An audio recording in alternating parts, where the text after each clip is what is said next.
Known as the first modern Bengali novelist, Bankim Chandra Chatterjee was born on June 26, 1838 and died on 8 April 189 in diabetes. He was simultaneously a Bengali writer, journalist and government official under the British government. However, he was more famous as a writer and philosopher of Hindu Renaissance than a government servant. Notable works written by Bankim Chandra Chatterjee: Durga Anandini, Kapalakandula, Bisavriksha, Krishnakant's Will, Raj Singh, Kamalakant's After etc. In all these stories, novels, essays, he has made innumerable useful sayings, which is still shining beyond the limits of time at this time, and many generations will pass. Today's debut is arranged with some excerpts from Bankim Chandra Chatterjee's quotes. This article contains some quotes about life philosophy, love, women, Bengali, writing and literature. You just robbed a revenue cart. That was neither stealing nor robbery. Whose money did we capture? Why, the king's. Kings, you say? What right has an English king to the wealth of our land? Bankim Chandra Chatterjee, Anandamat.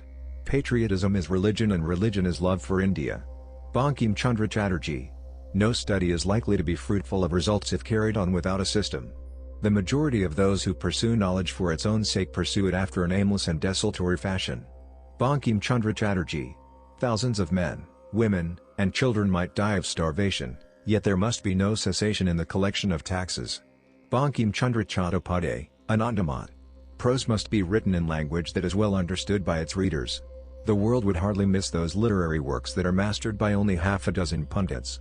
To die without engaging in our work, is that fascinating?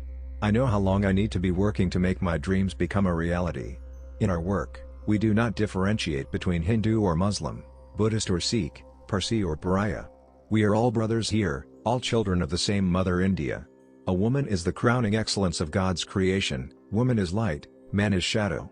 Mother, said the Mahatma, this is the temple, the mosque, the vihara, and the gurdwara of Mother India. Cast aside all fear from your heart. Bankim Chandra Chatterjee. When a man is in doubt what to do, he goes wherever he happens to be first called. Bankim Chandra Chatterjee. No study is likely to be fruitful of results if carried on without a system. The majority of those who pursue knowledge for its own sake pursue it after an aimless and desultory fashion. Doubtless early Bengali and early Hindi differed little, if at all, from each other, and the present divergence is due to the operation of phonetic change in the same vernacular spoken by different branches of the same race, which were separated from each other by the revolution which followed the breaking up of the great empire of the Guptas of Magadha, or by others which are now lost in the silent darkness of Indian history. It could scarcely be expected that so immense a collection as this Vaisnavite storehouse should be of uniform merit, and one may well wish that 9/10 of these songs had never been composed, but among the other 1/10 there are gems of rare merit, which in tenderness of feeling have never been surpassed by anything in Bengali literature, and barely equaled by the best writers of the present day. This school constitutes the literature of Chaitanyaism, while the second we have to notice represents Bengali Puranism. The principal productions of this school are the Bengali version of the Mahabharata and the Ramayana. Their authors, Kasidas and Kritabas, were not mere translators of the great Indian epics. They did not attempt so much in one sense, yet they achieved something more. Taking the story and the matter in general from their great originals, they gave free scope to their own fancy, and in many places established a claim to originality. We do not mean to say that they improved upon the originals, unless it were by greatly curtailing the tremendous bulk of the Sanskrit compositions, but the new matter which they added, while it detracts from the grandeur of the original conceptions of the Sanskrit poets, would, if embodied in some other form, have given them a certain position among original writers. Mukundaram Chakravarti, Kabi Kankan, though he followed no Sanskrit original, belongs to the same school, and deservedly enjoys a higher reputation than either Kritabas or Kasidas. Many passages of his book are touchingly beautiful, but we cannot afford space for extracts. The language of these poets shows no traces of Hindi, but it is still very different from modern Bengali. In poetic power they are decidedly inferior to the best of the Vaisnava poets. The third class of writers we shall notice are those who flourished under the Nutty Raja, Krishna Chandra. They enjoy an undeserved celebrity, and toe, in our opinion, a very worthless set. The best known among them is Bharat Chandra Ray, who was till lately considered the best of the Bengali poets, an opinion not yet wholly eradicated, but fast losing ground. Bharat Chandra is chiefly known by his Vidyasandhara and his Anadamangal. Neither work has much merit, though an exception must be made in favor of the character of Hira, the flower girl, a coarse but racy and vigorous portrait. not equaled by anything of its kind in Bengali. One other great distinction, however, must be accorded to Bharat Chandra. He is the father of modern Bengali. The intellectual position of the Bengali among the races of India may be a prominent one at the present day, but in earlier times it was one of the lowest. It is a Bengali writer, Babu Rajendralal Mitra, who has said that in ancient times Bengal was the Boeotia of India. And the observation is correct. The contributions of Bengal to that ancient Indian literature which still commands the respect and attention of European scholars, were few and insignificant. The only Bengali Sanskrit poet of any eminence was Jayadeva, and he does not stand in the first rank. There is not one Bengali name which can compare with those of Kalidasa, Magha, Bhairavi, and Sriharsa. In other departments the only distinguished Bengali name in the older Sanskrit literature is that of Kulukabada, the commentator on Manu. The great Bengali triumphs in the Nyaya philosophy and in law cannot be reckoned as falling within this period. The names of Raghulandana and Jagannath belong to very recent days. It is difficult to determine the date of the oldest Bengali writers, but probably few of their books are more than 300 years old. Vidyapati, whose lyrics are perhaps the finest in the language, is certainly one of the first. Mukundaram Chakravarti, commonly known as Kabi Kankan, and the author of the Chandi poems, lived during the reign of Akbar. The Chaitanya Charitamrita is also one of the oldest Bengali books. But, however uncertain their exact date may be, the literary productions of Bengal naturally group themselves into 5 separate classes, different in spirit and to some extent successive in order of time, and if this be borne in mind, the want of exact dates need cause no difficulty in understanding the brief criticisms which follow. The first in order are the lyric poets, at the head of whom must be placed Vidyapati. They are exclusively Vaisnavite, and their songs either celebrate the amours of Krishna or the holiness of Chaitanya. They are still sung by bands of barrages and are popularly known under the name of Kirtan. Their number is immense. The present writer has in his possession a collection which contains more than 3,000 of these songs, and he believes that there are other collections equally voluminous. The music to which they are set is peculiar, and is not ordinarily understood even by the professional musicians of Bengal. These, in fact, profess to hold Kirtan music in utter contempt, but it nevertheless possesses a sweetness and pathos not ordinarily found in Indian music. The effect, however, is often marred by the discordant sound of the cymbals and drums by which it is accompanied. But if the music is peculiar, the language is no less so. Many of these songs are probably very modern, but others are undoubtedly the most ancient extant specimens of the Bengali language, and in these the language is more like the Hindi of Tulsidas than the Bengali of the present day. His versification, too, is very good, and it is the model followed by many distinguished poets of the present day, as, for instance, Babu Rangalal Banerjee. In the higher attributes of a poet, Bharat Chandra is far inferior to many who have preceded and followed him. His works are disfigured, too, by a disgusting obscenity which unfits them for republication at a time when Bengali readers are not all of the rougher sex. There is perhaps nothing more lamentable in the whole history of literature than the school of Bengali writers who followed the nutty poets and preceded the present generation. There is scarcely any readable work, readable even in the sense in which Bharat Chandra's poems are readable, belonging to that age, the age of the Nabababu Bilas and the Prabodha Chandrika. As for literary filth, there never was a more copious supply. Happily, the whole mass of rubbish has vanished from public recollection.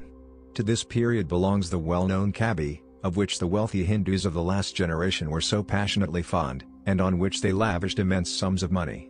The Kabi was a series of songs not often much connected with each other, sung by 2 opposite bands of performers. Each sought to abuse the other, and the more pungent the abuse, the greater was the triumph of the abuser and the pleasure of the listeners. The singing was generally the most execrable to which human folly has ever given the name of music, though in a few cases the airs were sweet and elegant. The matter was often neither commonplace or labored extravagance, though among the songs of Ram Basu, Haru Thakur, and Nitai Das, there are some of peculiar excellence. The following prose translation is from one of those most popular in the present day. It may be called The Young Wife's Lament, and it will be understood only by those who know the very young Bengali wife, who has learned to love but is too timid to speak. It is the spring of the year, and it is the spring of my life, and the Lord of my life has left me for a far distant land. He came to me with a smile and told me he would go. I saw that smile, and that smile filled my eyes with tears. I could not let him go, my heart would have made him stay, but shame said, "Fie! Do not keep him back." So the sorrow of my heart is within my heart shut up.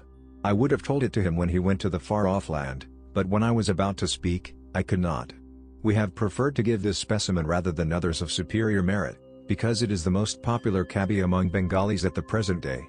There is one other writer, himself a class, whom we wish to notice before we proceed to consider the present state of Bengali literature. We mean Iswar Chandragupta. He stands between the past and the present, and singularly illustrates the literary poverty of the age in which he lived, and the progress that has been made within the last few years. Bankim Chandra Chatterjee was a well-known and highly appreciated Indian novelist, poet, and journalist. The composer of our national song is none other than our very own famous Bankim Chandra Chatterjee. Bankim Chandra Chatterjee birthday. Bankim was born on June 27, 1838 in Naihanti, Bengal Presidency, British India. Bankim Chandra Chatterjee family. Bankim was born to Yadav Chandra Chattopadhyaya and Durgadi by an orthodox Bengali Brahmin family. Bankim Chandra was educated at the Hooghly Mohsin College. He completed his graduation at Presidency College, Kolkata, in Bachelors of Arts in 1858. In 1869, he obtained a degree in law. After that, he was appointed a deputy collector, the same type of position held by his father, of Jessore. Then he served as a deputy magistrate and retired from the government service in 1891. Chattopadhyay began his literary career as a writer of the verse. His first fiction to appear in print was Rajmohan's Wife. In 1865, his first Bengali romance and the first ever novel in Bengali, Durjesh Nandini, was published. There are many other writings as well, such as Kapa Kandala, 1866, Marina Lini, 1869, a monthly literary magazine Bangat Arshan, Chandrasekhar, 1877, Rajshma, 1881, rewritten and enlarged 1893. Anandamat, The Abbey of Bliss, 1882, and many others in the line. At a very young age of 11, Chattopadhyay was married. He had a son with his first wife, who died in 1859. He later married Rajalakshmi Devi, with whom he had 3 daughters. The writings of this great writer are really impressive and heart-touching. His work proved to be highly intellectual and artistic. He was one of the first intellectuals who wrote in a British colony, accepting and rejecting the status at the same time. This man, the father of Bengali novel, was praised and applauded by many other prominent gurus and leaders. Sri Aurobindo said, "Bankim created a language, literature and a nation." Even Rabindranath Tagore was highly impressed by him and wrote, "Bankim Chandra had equal strength in both his hands, Sabyasachi. In one, he created literary works of excellence, and in the other, he guided the young and aspiring authors. With one hand he ignited the light of literary enlightenment, and with the other, he blew away the smoke and ash of ignorance and ill-conceived notions." Bankim Chandra alone took charge of creative writing and wholesome constructive literary criticism. The words by this great writer are famous across the globe, and one such beautiful example in our own national song, Vande Mataram. When a man is in doubt what to do, he goes wherever he happens to be first called. Bankim Chandra Chatterjee. I know how long I need to be working to make my dreams become a reality. When, O Master, when shall we see our Mother India in this garb again, so radiant and so cheerful? Only when all the children of the motherland shall call me mother in all sincerity. You just robbed a revenue cart. That was neither stealing nor robbery. Whose money did we capture? Why, the king's. Kings, you say? What right has an English king to the wealth of our land? When, O Master, when shall we see our Mother India in this garb again, so radiant and so cheerful? Only when all the children of the motherland shall call her mother in all sincerity. The motherland is our only mother. Our motherland is higher than heaven. Mother India is our mother. We have no other mother. We have no father, no brother, no sister, no wife, no children, no home, no hearth. All we have is the mother, because the British keep India in subjection by the sword.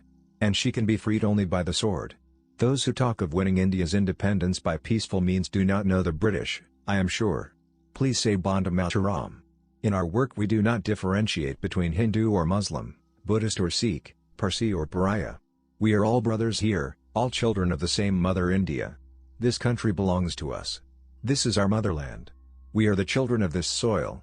You have no more moral or legal right to rule over this country than we have to rule over your England. To die without accomplishing our work, is that desirable? Mother, said the Mahatma, this is the temple, the mosque, the Vihara and the Gurdwara of Mother India. Cast aside all fear from your heart. Thousands of men, women and children might die of starvation, yet there must be no cessation in the collection of taxes. Woman is the crowning excellence of God's creation, woman is light, man is shadow. Bankim Chandra Chatterjee or Bankim Chandra Chattopadhyay was an Indian novelist and poet. He was born on June 27, 1838, in Nairobi and died on April 8, 1894. Chattopadhyay was the composer of Vande Mataram, initially in Sanskrit Stotara, which personifies India as a mom goddess. The rousing of Vande Mataram captured the creativeness of a nation preventing towards colonial rule. It was designated India's nationwide track by the Constituent Meeting led by Rajendra Prasad in 1951. Chattopadhyay was educated at the Hooghly Faculty and Presidency Faculty in Kolkata.